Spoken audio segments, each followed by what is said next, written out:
오늘 우리가 일어나 베델로 올라가자라는 제목으로 함께 말씀을 나누도록 하겠습니다. 우리 교회는 사실 다른 주변의 교회들에 비하면 매력적이질 않아요. 여러분들에게 제공하는 것이 별로 없어요. 어떤 문화적인 혜택도 없고 어떤 여러분들이 재밌어 할 만한 그런 것도 없고 여러분들이 흥미롭게 생각해서 교회를 막 찾아오고 싶도록 할 수 있는 그런 것들이 별로 없어요. 그러니까 여러분들이 볼 때는 정말 매력적이지 않은, 오고 싶지 않은 그런 교회죠. 그런데 여러분들은 여기에 왜 계실까요?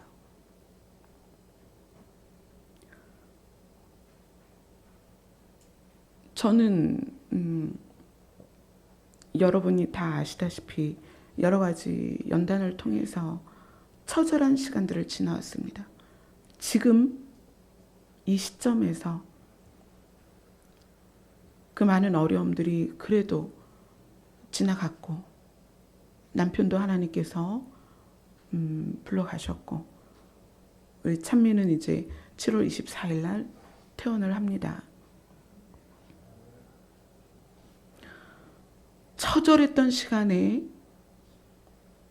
터널이 아니라 동굴 같은 시간 안에서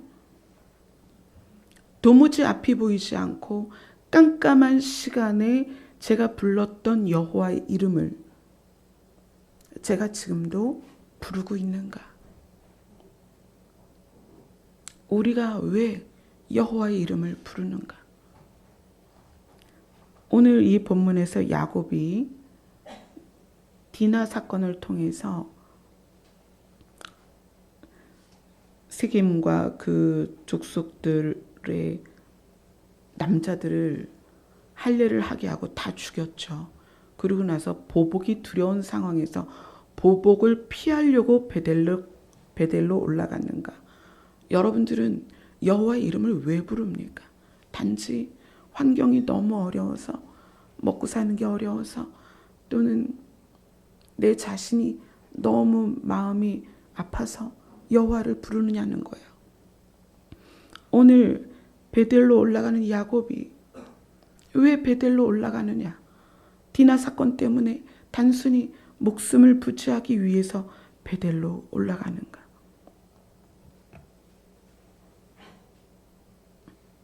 제가 여러분에게 매주 무엇을 가지고 설교를 할까? 제가 여러분들을 매주 만나면서 저는 여러분들에게 무엇을 말을 해야 되는가? 어쩌면 그것이 교회의 존재의 이유겠죠. 여러분들이 예배를 드리는 이유를 생각을 해보셔야 됩니다.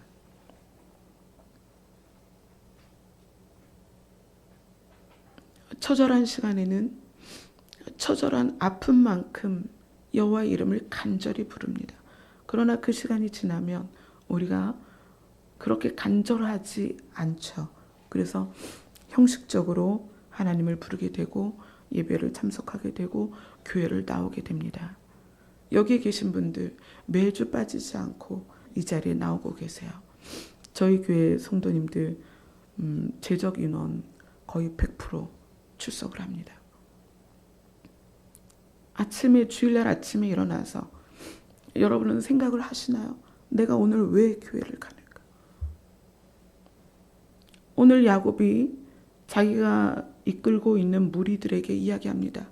우리가 일어나 베델로 올라가자. 단순히 디나 사건으로 세겜 족속을 다 그 남자들을 다 죽이고 나서 보복이 두려워서 베델로 올라가는 것인가? 여러분이 하나님을 찾는 것이 단순히 여러분의 어려움과 고난과 힘든 것을 도피하기 위해서 하나님을 찾느냐는 거예요. 우리가 왜 예배를 드리러 오고 왜 하나님의 이름을 부르고 왜 우리가 정말 바쁘고 귀한 시간을 쪼개서 주일날 특히 오늘같이 비가 오는 날 여러분들이 이 자리에 나오느냐는 거예요.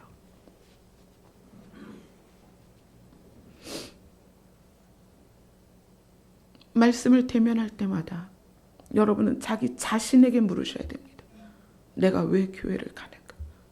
내가 왜 여호와 이름을 부르는가? 내가 왜 날마다 식사 자리에서 기도를 하는가? 뭐 때문에 하시나요? 누구를 찾는 거죠?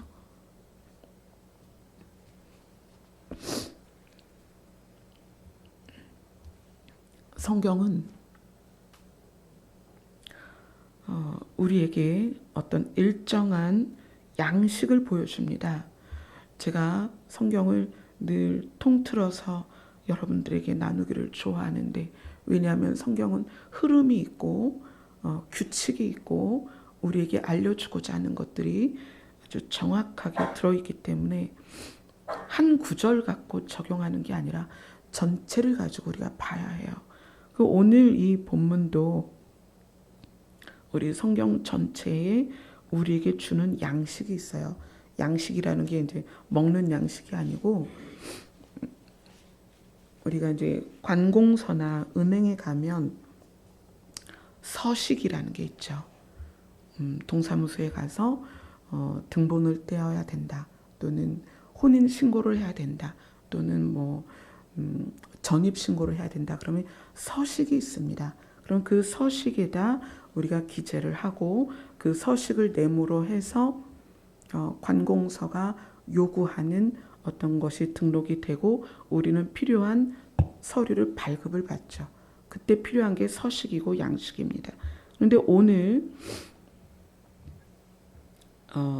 이 본문에서는 베델로 들어가기 위한, 베델로 올라가기 위한 베델이라는 곳에, 우리가 지난주에 제가 설명을 드렸어요. 베델의 뜻이 무엇이다? 기억나시나요? 베델의 뜻이 무엇이다? 하나님의 집. 그 다음에 보실래요? 창세기 28장. 창세기 28장을 보세요.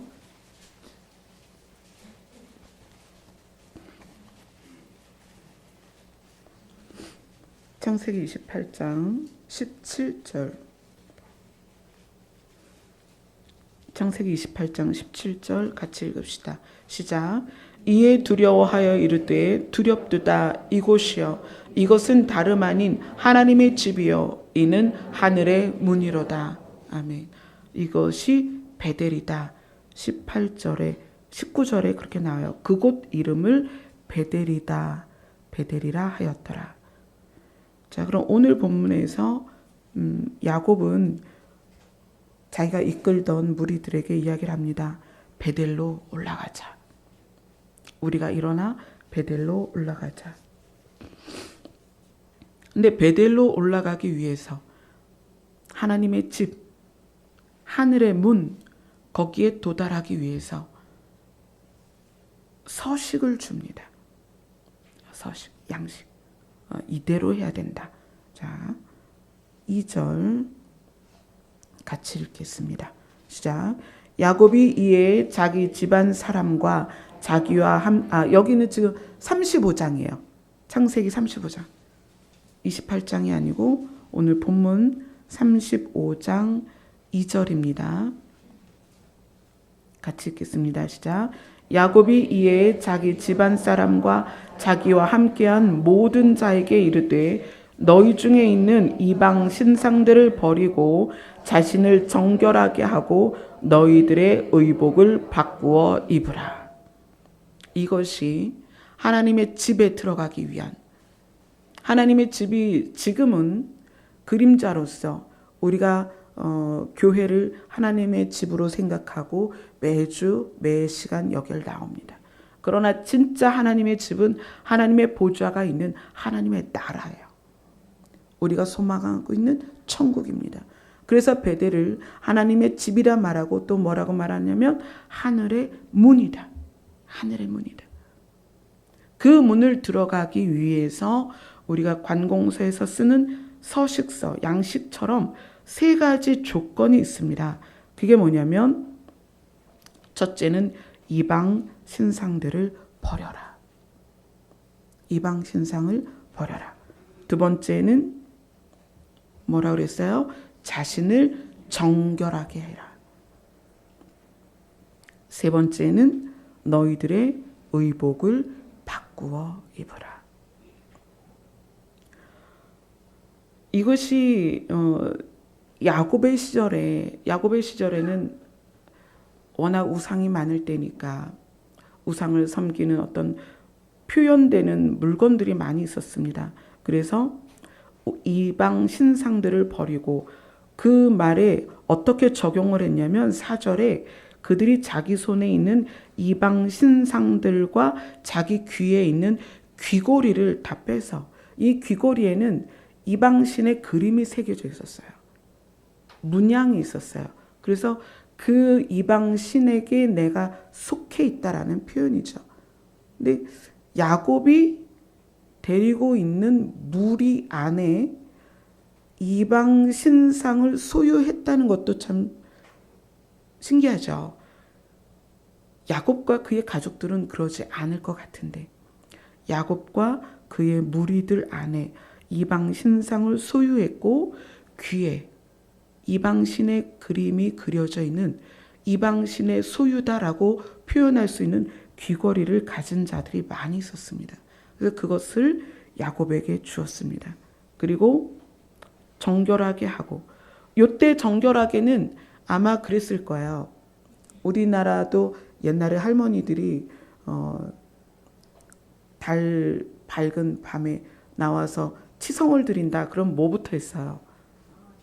목욕부터 했죠. 목욕제게 하고 그 다음에 정한수라 그래서 물을 떠다 놓고 달빛에 복을 빌었죠. 그런 모습으로 아마 목욕을 했을 것입니다.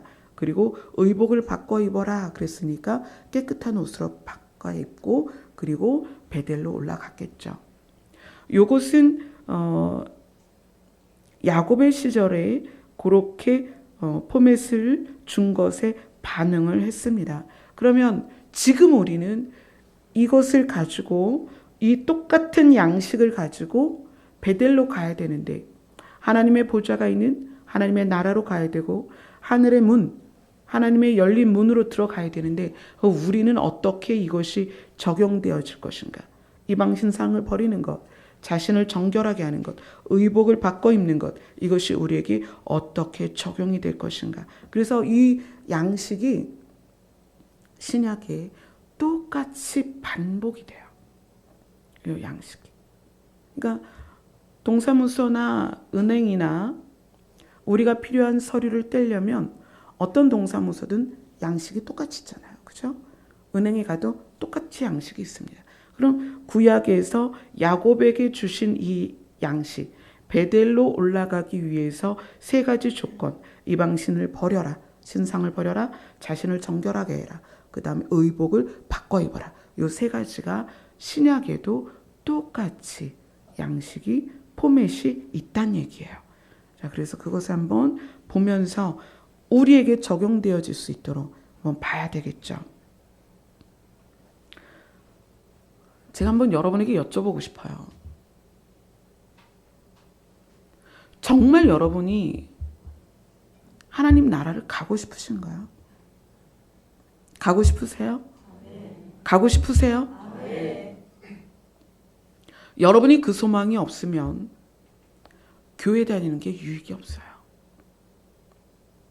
여러분 정말 많은 시간을 이곳에 할애하잖아요. 이곳에 오기 위해서 2시간씩 차를 타고 오시는 분들도 있습니다.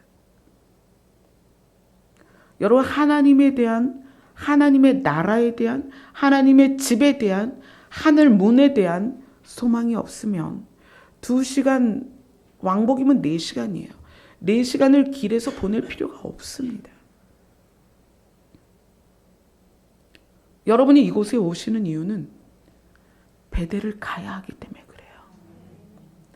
우리가 전부 그 베델을 들어가야 하기 때문입니다. 그래서 우리 자신이 늘 무엇을 생각해야 되냐면 내가 발을 디디고 사는 이 땅은 잠시 머무는 곳이다. 우리는 가야 할 곳이 있고 목적지가 있고 반드시 그곳에 가야 한다. 그런 목표 의식과 목적 의식을 여러분이 가지고 있어야 합니다. 그래야 교회 다니는 것이 지치지 않아요. 여러분이 어떠한 일이 있어도 시험 들지 않고 설사 시험에 들었다 해도 일어나서 교회를 오는 것입니다. 여러분에게 어떤 중요한 일들이 또는 좋은 일들이 즐거운 일들이 여러분의 흥미를 이끄는 일들이 주변에 산재에 있다 할지라도 그것을 뿌리치고 여러분이 교회에 와서 아버지 앞에 무릎 꿇고 예배를 드릴 수 있는 것은 강력한 목표의식입니다. 베델로 올라가자. 우리 교회는 아기들이 셋인 집이 여러 집이에요. 거기다 우리 이제 전도사님은 이제 8월 달에 아기가 넷이 돼요. 아이들 셋, 넷 데리고 여기에 오는 거 쉽지 않습니다. 하루 종일 교회에 머무는 것도 힘든 일이에요. 또 우리 연세 많으신 분들은 또 여기까지 오셔서 시간에 여기 앉아 계신 것도 힘들죠. 왜 그러는가? 왜? 우리에게 목표가 있기 때문이에요. 베델이라는 목표가 있기 때문에 이곳에 오시는 거예요. 제가 오산에 신방 가면서 우리 오산에서 오시는 성도님을 생각하면 너무 감사해요. 동탄으로 신방을 가면 동탄에서 오시는 분이 너무 감사해요. 수원으로 신방 가면 수원에서 오시는 분 너무 대단해요. 저보고 그렇게 하라고 그러면 못할 것 같아요. 그분들이 왜 여기까지 오시냐는 거예요. 물론 여기에 와야만 되는 건 아니죠. 여기에 와야만 베델을 가느냐? 아니요. 여기에 와서 베델을 가는 게 아니라 하나님 앞에 나아가기 때문에 베델을 가는 거예요. 그럼 여기에 왜 모이느냐? 우리가 하나님을 추구하기 때문에 여기에 모이는 거죠. 자, 베델로 들어가는, 베델에 도달하는 세 가지 조건을 우리가 신약에서 한번 찾아보도록 하겠습니다. 자, 골로새서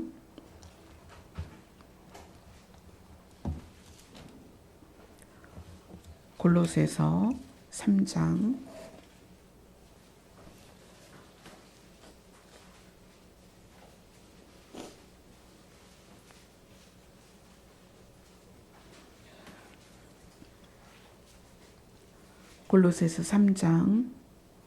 1절부터 14절까지 쭉 보도록 하겠습니다. 자, 우선 1절부터 4절까지 함께 읽겠습니다. 시작. 그러므로 너희가 그리스도와 함께 다시 살리심을 받았으면 위의 것을 찾으라. 거기는 그리스도께서 하나님 우편에 앉아 계시느니라. 위의 것을 생각하고 땅의 것을 생각하지 말라. 이는 너희가 죽었고 너희 생명이 그리스도와 함께 하나님 안에 감추어졌음이라. 우리 생명이신 그리스도께서 나타나실 그때에 너희도 그와 함께 영광 중에 나타나리라. 우리가 예수 그리스도와 함께 살리심을 받았기 때문에 우리는 위의 것을 찾아야 된다. 왜냐하면 예수님이 지금 하나님 우편에 앉아 계시고 또 그분이 다시 오실 것이다. 그래서 우리의 생명이신 그리스도께서 나타나실 그때 너희도 그와 함께 있어야 되지 않겠느냐. 위의 것을 찾으라. 하나님의 보좌가 있는 그곳을 기대하라는 거예요. 그것이 어디예요? 야곱이 올라간 베델입니다. 베델. 그럼 그 베델에 가기 위한 세 가지 조건. 이방 신상을 버리고 어떻게 하고? 우리를 정결하게 하고 그 다음에 의복을 바꿔 입어라. 자, 그것에 대해서 5절부터 쭉 설명을 하고 있습니다. 자, 5절부터 10절까지 같이 읽겠습니다. 시작. 그러므로 땅에 있는 지체를 죽이라. 곧 음란과 부정과 사욕과 악한 정욕과 탐심이니 탐심은 우상 숭배니라. 이것들로 말미암아 하나님의 진노가 임하느니라. 너희도 전에 그 가운데 살 때에는 그 가운데서 행하였으나 이제는 너희가 이 모든 것을 벗어버리라. 곧 분함과 노염과 악의와 비방과 너희 입에 부끄러운 말이라. 너희가 서로 거짓말을 하지 말라. 옛사람과 그 행위를 벗어버리고 새 사람을 입었으니 이는 자기를 창조하신 이의 형상을 따라 지시게까지 새롭게 하심을 입은 자니라. 이 안에서 야곱은 이방 신상을 버려라 그랬을 때 그들이 이방 신상, 그러니까 이방 신을 새겨 만든, 깎아 만든 조각을 가지고 나왔습니다. 그리고 귀걸이를 가지고 나왔죠. 실제적인 거죠. 근데 지금 여러분에게 그런 이방 신상이 있나요? 없잖아요. 이방 신상의 소유다라는 귀걸이, 이방 신상의 그 모양을 새겨진 귀걸이도 여러분에게는 없습니다. 그럼 여러분 지금 뭘 가지고 나와야 되나요? 그것에 대해서 예수님은 이렇게 적용하십니다. 음란과 부정과 사욕과 악한 정욕과 탐심. 그러면서 탐심이 우상 숭배다. 그 여러분은 지금 이방 신상을 귀걸이를 야곱에게 건네준 것처럼 여러분은 지금 무엇을 이 제단 앞에 가지고 나와야 되냐면 탐심을 가지고 나와야 돼요. 금요일날 우리가 말씀을 나누면서 일만 악의 뿌리는 돈을 사랑하는 것이다. 그 뿌리가 심어지는 마음은 어떤 마음이다? 탐심이다. 이렇게 얘기를 했어요. 근데 그 탐심이 무엇이다? 우상숭배다. 결국 우리가 무언가를 강력하게 추구하는데 그 강력하게 추구하는 것이 하나님의 나라와 동등하게 우리 안에서 일어나는 거예요. 그리고 나서 어떻게 되는 거예요? 하나님의 나라를 버려버리는 거죠. 그리고 자기가 강력하게 추구하는 것을 향해 나아간단 말이에요. 근데 그 강력하게 추구하는 탐심이 가장 많이 적용되는 게 뭐냐면 재물이라는 거예요. 돈에 대한 거예요. 왜냐하면 아름다워지고 싶어요. 그래서 미모를 열심히 갖고 운동도 하고 좋은 걸 바르기도 해요. 그런데 잘 안 돼요. 본판 불변의 법칙이라는 게 있습니다. 원판 불변의 법칙이 있어요. 아무리 찍어 바르고 아무리 예쁘게 색칠을 해도 원판은 안 바뀌어요. 그래서 사람들이 어떻게 해요? 원판을 바꾸죠. 이제 깎아요. 세우고 꼬매고. 그러려니까 뭐가 들어가요? 돈이 들어가죠. 예전에 제가 그분이 이 설교를 들을 일이 없겠죠. 어린이집에서 교사로, 미술학원에서 교사로 있을 때 미술학원 교사 한 분이 그런 얘기, 자기 이제 이야기를 해주는 거예요. 자기가 있었던 유치원에 한 여자 선생님이 있었는데 아주 시집을 잘 갔대요. 그래서 어떻게 그렇게 시집을 잘 갔느냐 설명을 해주는데 그 선생님이 이제 외모가 마음에 안 드는 거예요. 그래서 엄마랑 의논을 했대요. 내가 이 외모 갖고는 남자친구를 사귈 수 없으니까 엄마 내가 병원을 좀 가야 되겠어. 그래가지고 견적을 냈대요. 병원 가서 견적을 냈는데 이게 지금 몇 년 전 얘기냐면 한 28년 전 얘기예요. 제가 20대 초반에 제가 유치원 교사를 할 때니까 28년 전, 굉장히 오래전 얘기인데 그때 당시에 견적이 1,500이 나온 거예요. 저는 그때 유치원 교사하면서 월급을 20만 원, 30만 원 막 이렇게 받을 때였어요. 그러니까 어마어마한 돈이잖아요. 그래서 그 어머니하고 딸하고 열심히 돈을 모아가지고 1,500이라는 거금을 만들어서 수술을 한 거예요. 근데 수술을 하고서 선을 보고 진짜 시집을 좋은 데로 갔어요. 그리고 이제 뭐 했겠어요? 과거를 지워야 되잖아요. 과거를 싹 이제 앨범에 사진을 싹 치우고. 근데 그러다가 어떻게 다른 형제 사진 안에 이 자매 사진이 껴 있었던 거예요. 같이 찍은 사진이. 그래서 남편이 이게 어떻게 된 거냐 그랬더니 이제 이렇게 얘기를 했대요. 사실은 내가 교통사고가 나서 얼굴을 많이 다쳐서 수술을 했다. 뭐 그렇게 얘기를 했다 그러더라고요. 그러니까 우리 얼굴은 원래는 이제 변하지가 않아요. 아무리 좋은 걸 발라도 원판은 그대로 있는데 원판을 바꾸려니까 돈이 필요하잖아요. 이 탐심이 지속적으로 재물을 추구하게 돼 있어요. 아름다움을 위해서도 재물이 필요하고 또 지식으로서 나를 세워가기를 좋아하는 사람들도 사실 돈이 필요해요.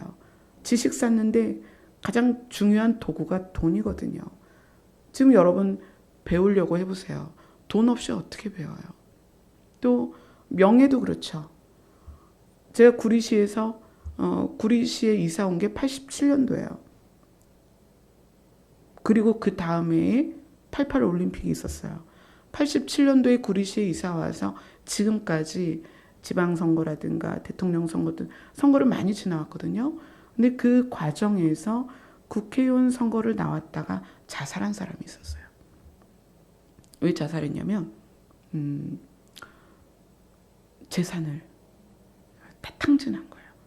그 좀 선거에서 돼서 뭐라도 맡으면 다 이렇게 충당이 되나 보죠. 그러니까 재산을 그렇게 몽땅 몰아다가 선거에 투자를 하겠죠. 하여튼 그런 선거에 나와서 뽑히기 위해서 재산을 투자하는 사람들을 굉장히 많이 봤어요. 명예를 얻는 것도 사실 재물이 필요해요. 그러니까 재물을 사랑하는 것이 일만악의 뿌리인데 그 일만악의 뿌리가 심어지는 그 씨앗이 심어지는 기본 마음의 토대는 뭐냐면 탐심이라는 거예요. 탐심. 그 강한 욕구, 그 탐심이 오늘 말씀의 우상숭배다. 그 여러분들이 오늘 성전에 오면서 여러분의 마음을 들여다봐야 돼요. 내가 오늘 야곱 앞에 이방 신상과 귀걸이를 내어놓은 가족들처럼 나는 지금 무엇을 내놔야 될까? 여러분이 강력하게 추구하는 것이 탐심에서 시작이 된 거면 여러분 버리셔야 됩니다. 자족은 노력을 하지 말라는 게 아니에요. 자족의 기본은 나에게 기본적으로 소유된 것에서 출발하는 것을 만족히 여기는 마음이에요. 내 능력, 내 외모, 내 집안, 내 환경 다 우리가 선택하지 못하고 갖추어진 것들 그것에 대해서 불평불만하지 말고 그렇게 시작하라는 거예요. 자, 그 다음에 우상숭배, 탐심이 우상숭배다. 그래서 탐심을 내어놓으라는 거죠. 그리고 나서 뭐라고 얘기하냐면 벗어버려라. 자, 여기에서는 지금 자신을 정결하게 하는 것과 의복을 바꿔 입는 것을 동등하게 이야기했습니다. 야곱의 시절에는 자신을 정결하게 하는 것을 아마 목욕제게 하는 것으로 간단하게 치렀을 것입니다. 그러나 성경은 그것이 그 문제가 아니라는 것을 이야기하고 있어요. 뭐라고 얘기하냐면 분함과 노여움과 악의가 어떤 거죠? 나쁜 마음이에요. 의도된 마음입니다. 그 다음 비방, 남을 헐뜯고 비방하는 것, 그것을 이제 비방이라고 하죠. 헐뜯는 것. 너희 입에 부끄러운 말, 욕을 한다든가 거친 말을 한다든가 분노에 쌓여있는 말을 한다든가 그 다음에 거짓말을 하지 마라. 그리고 이것을 이렇게 말합니다. 그 행위를 벗어버려라. 벗고 새 사람을 입어라. 여기서 새 사람을 입었다라는 것은 여러분이 이미 예수 그리스도로 말미암아 옷 입은 사람들이에요. 그걸 살피라는 거예요. 예수 그리스도로 말미암아 새 옷을 입었는데 그것이 보존되고 있는지 더러워졌는지 살펴보라는 거예요. 의복을 바꿔 입으라는 것은 신분이 바뀌는 걸 말합니다. 정체성이 바뀌는 걸 말해요. 예를 들어서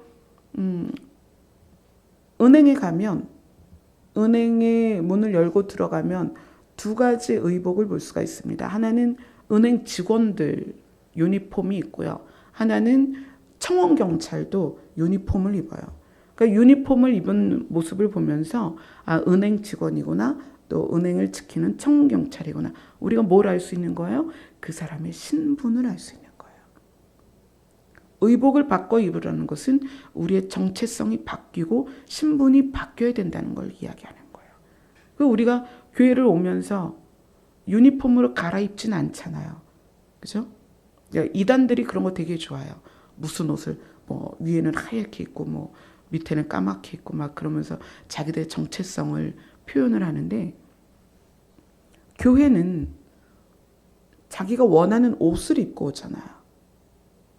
그런데 여기에서는 의복을 바꿔 입으라는 거예요. 이 의복을 바꿔 입는 것이 자신을 정결하게 하는 거랑 연결돼서 어떻게 되느냐? 우리의 삶이 바뀌어 가야 된다는 걸 이야기해 주고 있는 거죠. 그래서 그 모습이 이렇게 나타나야 됩니다. 그러니까 새 사람을 입은 사람들, 옛 옷을 벗어버리고 새 사람을 입은 사람들이 어떻게 나타나느냐? 12절, 지금 골로새서 3장을 보고 있습니다. 12절, 13절, 14절 이렇게 같이 읽겠습니다. 시작. 그러므로 너희는 하나님이 택하사 거룩하고 사랑받는 자처럼 긍휼과 자비와 겸손과 온유와 오래 참음을 옷 입고, 누가 누구에게 불만이 있거든 서로 용납하여 피차 용서하되 주께서 너희를 용서하신 것 같이 너희도 그리하고 이 모든 것 위에 사랑을 더하라. 이는 온전하게 매는 띠니라. 우리의 삶이 이렇게 바뀌어져서 긍휼, 자비, 겸손, 온유, 오래 참음으로 옷을 입고 거기에다가 허리띠를 매는데 무슨 띠로 매라? 사랑의 띠로 매라. 옷을 완전히 제대로 격식을 갖춰서 입으라는 거예요. 이것이, 이 모습이 무엇을 말하는 거냐면 하나님의 집, 하늘의 문으로 들어가는 양식입니다. 서식이에요. 이것이 우리에게 적용이 돼야 되고 우리가 이것을 우리 안에 받아들여서 이렇게 살아야 됩니다.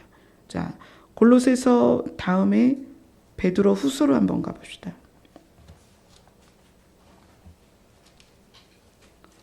어디로 가든 동일한 양식이 있습니다. 베드로 후서 3장입니다.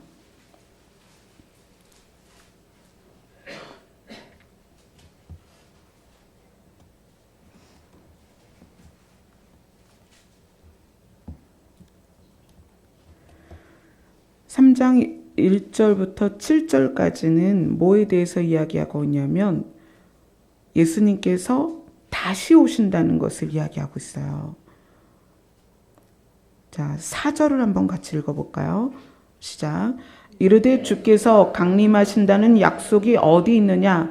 조상들이 잔후부터 만물이 처음 창조될 때와 같이 그냥 있다 하니, 자, 다른 세상 사람들이 또 믿지 않는 사람들은 야, 예수님이 뭘 다시 오시냐라고 이야기를 한다는 거예요. 그러나 예수님은 반드시 다시 오십니다. 자, 8절, 9절, 10절까지 같이 읽어봅시다. 시작. 사랑하는 자들아, 주께는 하루가 1000년 같고 1000년이 하루 같다는 이 한 가지를 잊지 말라. 주의 약속은 어떤 이들이 더디다고 생각하는 것 같이 더딘 것이 아니라 오직 주께서는 너희를 대하여 오래 참으사 아무도 멸망하지 아니하고 다 회개하기에 이르기를 원하시느니라. 그러나 주의 날이 도둑같이 오리니 그 날에는 하늘이 큰 소리로 떠나가고 물질이 뜨거운 불에 풀어지고 땅과 그 중에 있는 모든 일이 드러운 날이로다. 반드시 오신다는 거예요. 반드시 오시는데 그것에 대하여 우리가 어떻게 준비를 해야 될 것이냐, 그것에 대해서 9절에 이렇게 얘기합니다. 다 회개하기에 이르기를 원하노라. 자, 회개는 뭐냐면 방향을 돌이키는 것입니다. 우리는 우리 앞에 두 가지 길이 있어요. 한 가지 길은 하나님을 향하여 가는 길이고요. 또 한 가지 길은 하나님이 아닌 다른 걸 향하여 가는 길입니다. 그것이 바로 우상 숭배이고 탐심이고 우리가 하나님보다 무엇인가를 더 추구하는 것이 다른 길이에요. 그러면 하나님을 추구하는 것이 아니라 다른 길을 추구하고 있다면 거기서 돌이켜서 방향을 바꾸어서 하나님께로 가는 것, 이것이 회개입니다. 우상의 신상을 내려놓는 것, 탐심을 내려놓는 것, 이것이 바로 회개입니다. 회개는 방향을 바꾸는 거예요.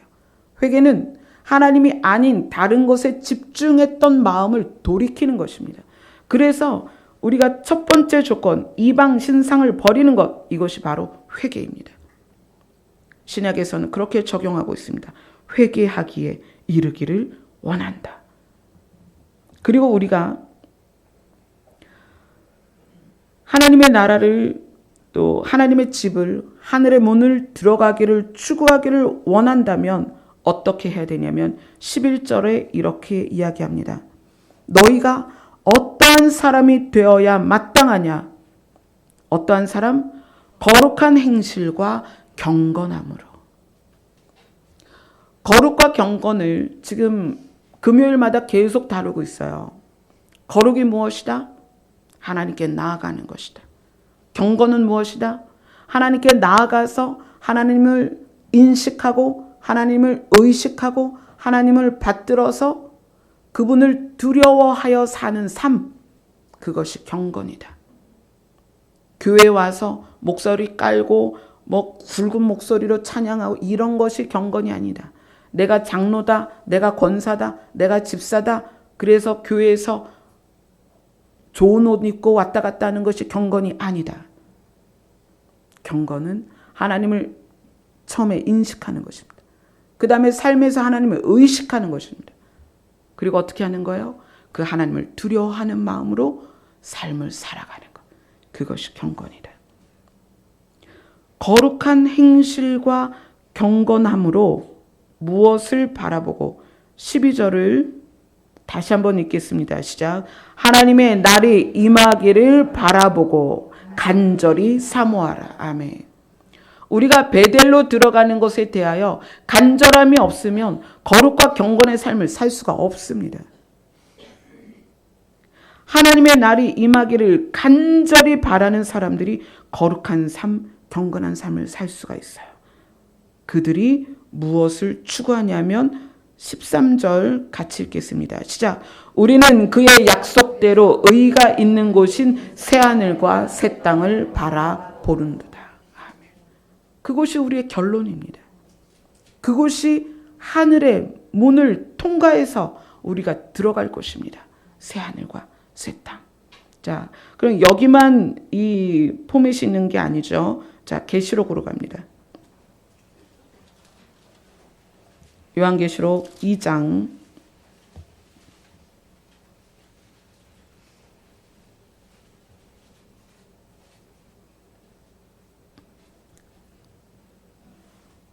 2장 14절, 15절, 16절 버가모 교회에게 말씀하신 내용을 같이 읽겠습니다. 시작.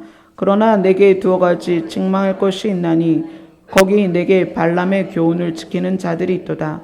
발람이 발락을 가르쳐 이스라엘 자손 앞에 걸림돌을 놓아 우상의 제물을 먹게 하였고 또 행음하게 하였느니라. 이와 같이 내게도 니골라당의 교훈을 지키는 자들이 있도다. 그러므로 회개하라. 그리하지 아니하면 내가 내게 속히 가서 내 입의 검으로 그들과 싸우리라. 버가모 교회에게 우상 숭배, 여기에서의 이 부분은 배도와 지금 우리가 맞닥뜨리고 있는 WCC와 같은 종교다원주의, 이러한 세속적인 아주 악한 그런 우상 숭배를 말합니다. 거기에서 회개하라는 거예요. 또 그 다음에 20절, 21절 거기는 두아디라 교회에게 하시는 말씀입니다. 20절, 21절을 같이 읽겠습니다. 시작. 그러나 내게 책망할 일이 있노라. 자칭 선지자라는 여자 이세벨을 내가 용납함이니 그가 내 종들을 가르쳐 꾀어 행음하게 하고 우상의 제물을 먹게 하는도다. 또 내가 그에게 회개할 기회를 주었을 때 자기의 음행을 회개하고자 하지 아니하는도다. 네, 거기 22절 같이 읽을까요? 시작. 볼지어다 내가 그를 침상에 던질 터이요 또한 그와 더불어 간음하는 자들도 만일 그 행위를 회개하지 아니하면 큰 환난 가운데 던지고. 계시록이 하늘의 문을 제시하시기 전에, 열린 문을 제시하기 전에 교회들에게 이야기하십니다. 회개하라는 거예요. 너희들의 교회가 세속화되었고 물들었고 우상 숭배로 가득하니까 회개하라는 거예요. 돌이키라는 거예요. 그리고 나서 3장에 가서 사대 교회에게 이런 이야기를 하십니다. 사대 교회 1절, 3장 1절, 2절, 3절까지 같이 읽겠습니다. 시작. 사대교회의 사자에게 편지하라. 하나님의 7영과 7별을 가지신 이가 이르시되 내가 내 행위를 아노니 내가 살았다는 이름은 가졌으나 죽은 자로다. 너는 일깨어 그 남은 바 죽게 된 것을 굳건하게 하라. 내 하나님 앞에 내 행위에 온전한 것을 찾지 못하였노니 그러므로 내가 어떻게 받았으며 어떻게 들었는지 생각하고 지켜 회개하라. 만일 일깨지 아니하면 내가 도둑같이 이르리니 어느 때에 내게 이르는지 내가 알지 못하리라. 여기에서 행위에 대해서 이야기를 합니다. 거룩과 경건한 삶을 너희가 살고 있느냐. 살았다는 이름은 가졌으나 죽었다라는 것은 이런 거예요. 옛사람을 벗어버리고 새 사람을 입었다. 그게 누구냐면 성도입니다. 우리가 지금 다 성도라는 이름으로 여기에 앉아 있어요. 그리고 예수 그리스도를 믿음으로 우리는 썩지 않을 몸으로, 죽지 않을 몸으로 변화될 자격을 받았다는 얘기예요. 신분을 얻었다는 얘기예요. 그러면 그러한 자격과 신분이 우리에게 지금 유효한가? 살았다 하는 이름은 가졌는데 실상은 죽었다는 거예요. 너희가 그리스도인이다. 너희가 성도다. 예수 그리스도로 말미암아 의로 옷을 입었다라고 하는 이름은 가졌는데 실상 너희가 그러한 존재냐는 거예요. 너희에게 야곱이 말한 것처럼 의복을 갈아입으라 해서 우리가 의복을 갈아입었습니다. 예수 그리스도의 의의 옷을 입었습니다. 그러면 신분이 바뀌었다면 신분에 맞게 살고 있냐는 거예요. 너희가 살았다는 이름은 가졌는데 죽었다는 거예요. 너희가 그 신분으로서 옷은 갈아입었는데 그 신분으로서는 삶을 살지 못한다는 거죠. 너희가 어떻게 받았고 어떻게 들었느냐. 3절에 그렇게 말하죠. 너희가 어떻게 받았으며 어떻게 들었는지 좀 생각해봐라. 말씀이 너희들에게 무엇을 가르쳤느냐. 말씀이 너희에게 무엇을 말하고 있느냐. 그것을 들은 대로 받은 대로 그렇게 살고 있느냐는 거예요. 계시록에서도 우리에게 이것을 동일하게 이야기하고 있습니다. 우상을 버리고 자신을 정결하게 하고 의복을 바꿔 입어라. 회개하고 거룩한 행실을 가지고 하나님의 나를 사모하면서 어떻게 살아라? 정체성, 자기의 신분에 맞게 살으라는 거예요. 자기 정체성에 맞게 살으라는 거예요. 그리고 나서 요한계시록 4장 1절에 이렇게 나옵니다. 요한계시록 우리가 지금 3장을 보고 있죠. 3장 8절을 한번 보세요. 3장 8절 같이 읽습니다. 시작.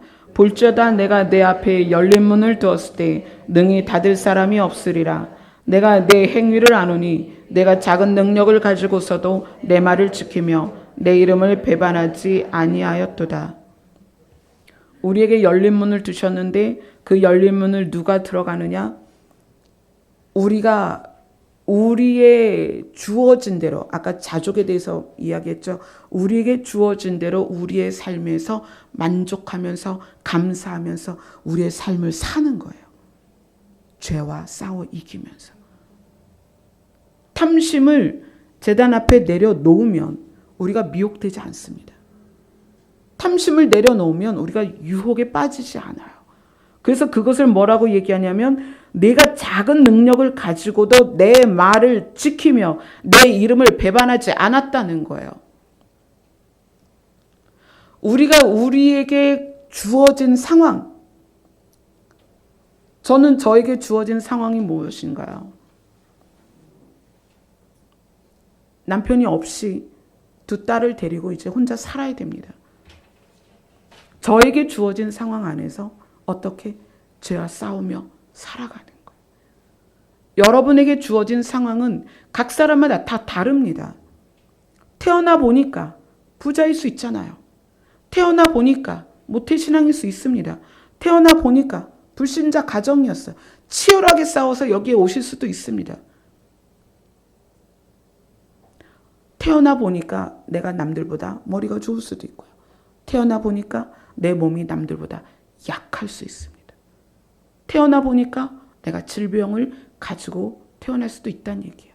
그러나 그러한 상황에서 그것에 의하여 탐심에 이끌려서 불평하고 불만하고 원망하고 그러지 말고 내 상황에 맞게 살면서 뭐와 싸워 이기는 거야? 죄와 싸워 이기는 거예요.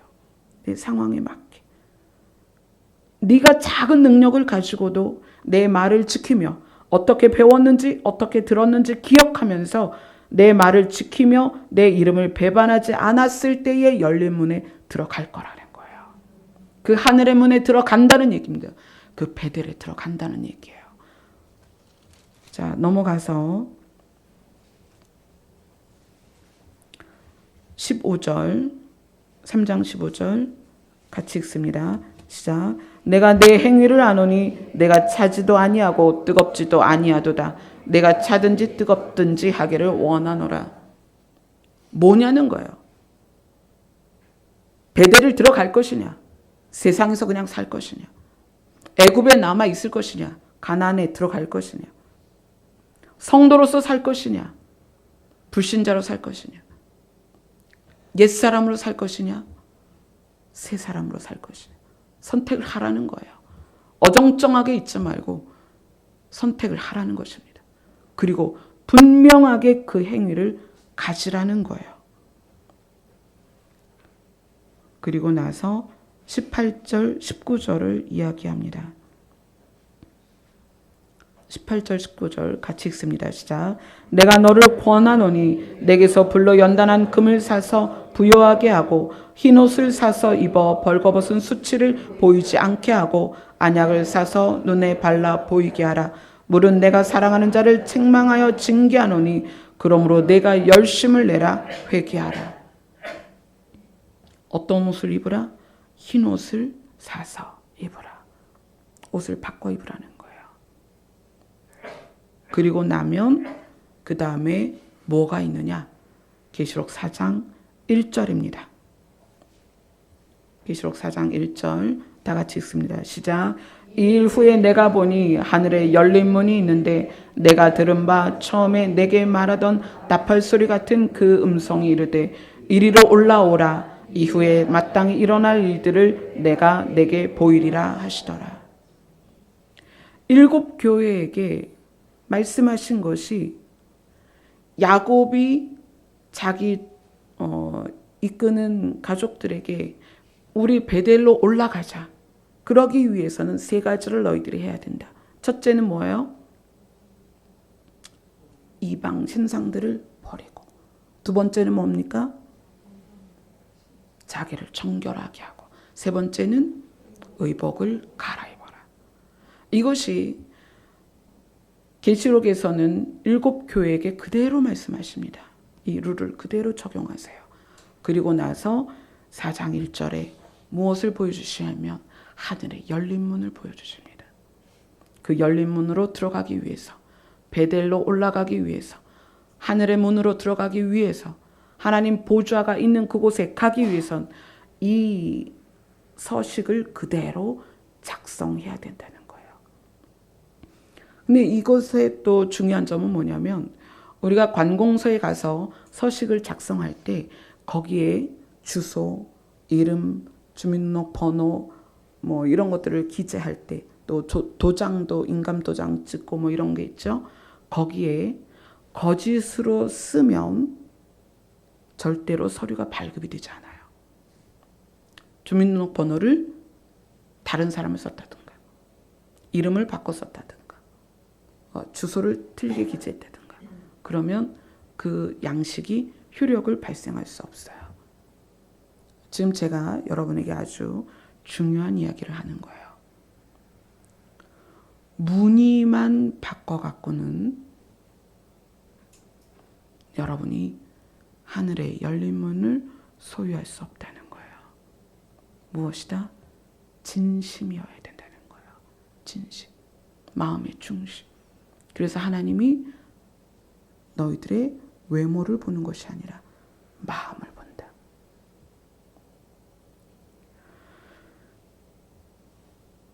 제가 설교 시간마다 제가 하는 역할은 한 가지예요. 여러분이 하나님께 집중하게 하는 것, 그 다음에 하나님의 나라를 소망하게 하는 것, 그 나라를 추구하게 하는 것, 그 다음에 그러기 위하여 우리가 어떻게 살 것인가를 스스로 여러분들이 고민하도록 합니다. 제가 할 수 있는 일은 그것뿐이에요. 무슨 얘기냐면 동사무소에 있는 양식을 여러분에게 주는 것밖에 못해요. 거기에 기재를 해서 내가 원하는 서류를 발급받는 건 여러분의 몫입니다. 여러분의 몫이에요. 제가 그걸 할 수가 없어요. 저는 늘 여러분이 교회에 오시면 저는 그 양식을 여러분에게 드립니다. 이렇게 하나님을 바라보십시오. 이렇게 신앙생활 해야 됩니다. 이렇게 살아야 합니다. 이것이 하나님이십니다. 우리에게 임하실 여호와는 이런 분입니다. 저는 여러분에게 그것을 제시하는 것만 합니다. 그러나 제가 여러분에게 드린 양식과 서식을 작성해서 하나님께 올려드리는 것은 여러분의 몫입니다. 제가 대신할 수 없는 거예요. 이 공동체는 그것을 함께 하는 공동체입니다. 그러나 개개인이 자기의 몫을 하지 않으면 그것을 공동체조차도 책임질 수 없다는 거예요. 여러분 정말 심각하게, 자기 자신이 정말 심각하게 내가 하나님의 나라를 추구하고 있는가? 내가 그 베델을 들어가기를 소망하고 열망하고 있는가? 그 하늘의 열린 문을 내가 인식하고 있는가? 그것을 위해서 이곳으로 발걸음을, 교회로 발걸음을, 하나님 앞으로 발걸음을 옮기고 있는가? 그것은 여러분이 처절하게 스스로 고민하셔야 됩니다. 아멘. 기도하겠습니다.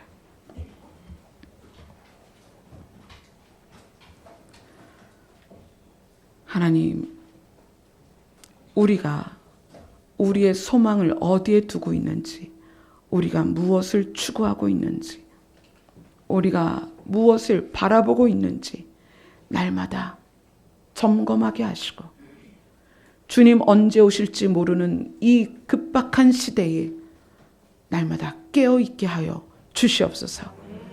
예수님 이름으로 기도드리옵나이다. 아멘.